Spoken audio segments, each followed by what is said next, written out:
Hello students, last की class में हमने मेजर्स और सेंट्रल टेंडेंसी के बारे में बात की थी।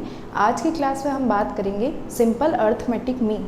लास्ट की क्लास में भी मैंने आपको बताया था अर्थमेटिक मीन क्या होता है कि एक सिंगल वैल्यू जो पूरे डाटा को रिप्रेजेंट करे, उसकी हेल्प से आप पूरे डाटा के बारे में कोई निष्कर्ष निकाल सकें। ठीक है, तो हम बात करते हैं अर्थमेटिक मीन की। The most popular and widely use measure of representing the entire data by one value. पूरे एंटायर डाटा को एक सिंगल वैल्यू रिप्रेजेंट कर रही है is what most layman called as average and statistician call arithmetic mean. Okay, it's value is obtained by adding together all the items and dividing this total by number of items। तो आप simple arithmetic mean कैसे निकालते हैं? Simple arithmetic mean को सबसे पहले तो represent करने के लिए हम बोलते हैं x बार। हम इसे रिप्रेजेंट करते हैं x बार से और इसे कैलकुलेट करने का फॉर्मूला होता है सिग्मा x अपॉन n। यानी कि आपके पास में काफ़ी सारे नंबर ऑफ आइटम्स दे रखे हैं, जैसे x1 plus x2 plus x3 n number of terms upon n। इसे आप हिंदी में ये भी बोलते थे राशियों का योग बटे राशियों की संख्या।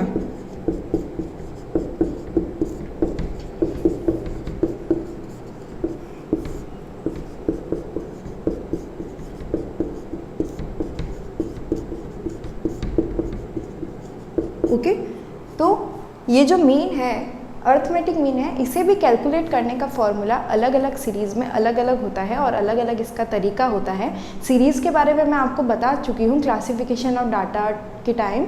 आपकी 3 तरह की सीरीज़ होती है, इंडिविजुअल सीरीज़, डिस्क्रीट सीरीज़ और कंटिन्यूस सीरीज़। तो हम अलग अलग सीरीज़ में मीन कैसे कैलकुलेट करते हैं हम एग्जाम्पल के थ्रू आपको बताएंगे।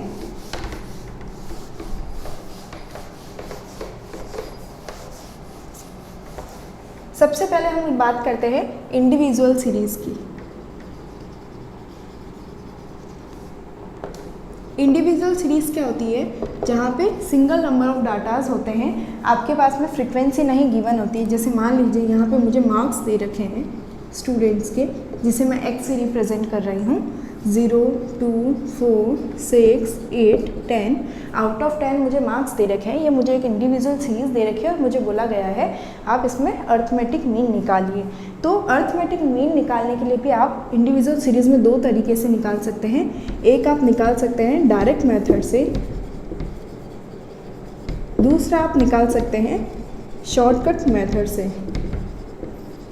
सबसे पहले हम बात करते हैं डायरेक्ट मेथड की। तो डायरेक्ट मेथड में आपके अर्थमेटिक मीन निकालने का फॉर्मूला होता है sigma x upon n। Sigma x का मतलब जितने भी नंबर ऑफ आइटम्स हैं उनका टोटल। तो हम पहले इसका टोटल कर लेंगे 2 + 4 + 6 + 8 + 10 का। तो आपके सिग्मा x आएगा 30। ओके, ये आपकी टोटल आ गई यहाँ पे 30। और n का मतलब होता है नंबर ऑफ आइटम्स कितने हैं, 1 2 3 4 5 6। नंबर ऑफ आइटम्स 6 है, तो आपका x बार क्या हो गया 5। तो यानी कि आपका एवरेज नंबर ऑफ मार्क्स इस सीरीज़ में क्या हो जाएगा 5। ठीक है, तो यानी ये जो आपकी 5 वैल्यू है ये इस पूरे डाटा को रिप्रेजेंट कर रही है। एक चीज़ का और ध्यान रखना, आप आगे अर्थमेटिक मीन के प्रॉपर्टीज़ में पढ़ेंगे कि जो मीन की वैल्यू होती है वो हमेशा डाटा के बीच में से होती है। जैसे मान लीजिए आपका डाटा 0 से स्टार्ट होके 10 तक है, तो जो अर्थमेटिक मीन आएगा वो इसके बीच में ही आएगा, 0 से 10 के बीच में। 10 के अबव या 0 से लेस नहीं होगा। ठीक है, तो ये हमारा था डायरेक्ट मेथड से मीन निकालने का फॉर्मूला। अब हम बात करते हैं शॉर्टकट मेथड की। तो आपके शॉर्टकट मेथड से मीन निकालने का फॉर्मूला होता है a plus sigma dx upon n। यहाँ पे आपका a का मतलब होता है एज्यूम मीन, यानी आपने अभी मीन निकाला नहीं है, पर ये जो सीरीज़ आपके पास में है इसमें से आपको कोई ऐसी वैल्यू पहले से कैलकुलेट कर लेनी है एज्यूम करनी है। एज्यूम मीन लिखा मतलब आपको मीन एज्यूम करना, और जैसे मैंने आपको बताया जो मीन होता है वो सीरीज़ के बीच की ही कोई वैल्यू होती है। तो ये जो अभी आपको सीरीज़ दे रखी है इसके बीच में से आप कोई भी वैल्यू को a मान सकते हैं, और dx का मतलब होता है x माइनस a, ठीक है। n आप जानते हैं नंबर ऑफ आइटम्स। तो हम यहाँ पे बात करते हैं, सबसे पहले अब हमें क्या कैलकुलेट करना होगा, dx, और dx आपका कैसे आएगा, x माइनस a करके, और इसके लिए हमें x तो ये सीरीज़ दे रखी है, हमें पहले a फाइंड आउट करना पड़ेगा, किसी को एज्यूम करना पड़ेगा। तो हम मान लेते हैं हमारा a जो है वो हो गया 6, ठीक है, क्योंकि बीच में से कोई वैल्यू माननी है, आप कुछ भी ले सकते हैं 3 4 5 6 7 8 9 10, ठीक है।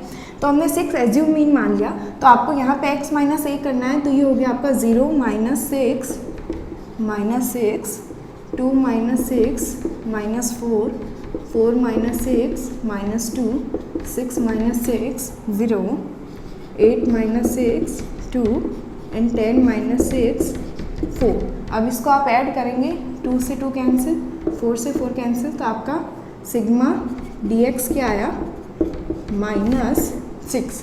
अब इसको आप इसमें पुट कर दीजिए, तो ये हो गया आपका a आपने क्या लिया था 6 प्लस dx, ठीक है, प्लस dx है, तो ये आपका हो जाएगा माइनस 6 अपॉन n की वैल्यू कितनी है 1 2 3 4 5 6, ठीक है। तो अब आप इसको सॉल्व करेंगे, 6 अपॉन 6 हो गया 1, तो ये हो गया आपका 6 माइनस 1, तो आपके x बार की वैल्यू क्या हो जाएगी 5, ठीक है। तो अब देखिए हमने जब डायरेक्ट मेथड से सॉल्व किया था तब भी इसका आंसर 5 ही आ रहा था, और जब हम शॉर्टकट मेथड से सॉल्व करें तो भी इसका आंसर 5 ही आएगा। तो आप मेथड कोई सा भी यूज़ करें, आपके पास में आंसर में कोई डिफरेंस नहीं आएगा। तो यह हो गया आपका x बार 5, एवरेज मार्क्स 5, ठीक है। तो ये आपका इंडिविजुअल सीरीज़ में मीन निकालने के 2 फॉर्मूले हो गए। डायरेक्ट मेथड से करते हैं तो x bar is equal to sigma x upon n, और अगर शॉर्टकट मेथड से करते हैं तो x bar is equal to a plus sigma dx upon n। a आपको सीरीज में से किसी को एज्यूम करना है, और dx हो जाएगा आपका x माइनस a करके, ठीक है। तो ये आपका इंडिविजुअल सीरीज में मीन निकालना यहाँ पे कंप्लीट होता है। नेक्स्ट की क्लास में हम डिस्क्रीट और कंटिन्यूस के बारे में बात करेंगे। Thank you.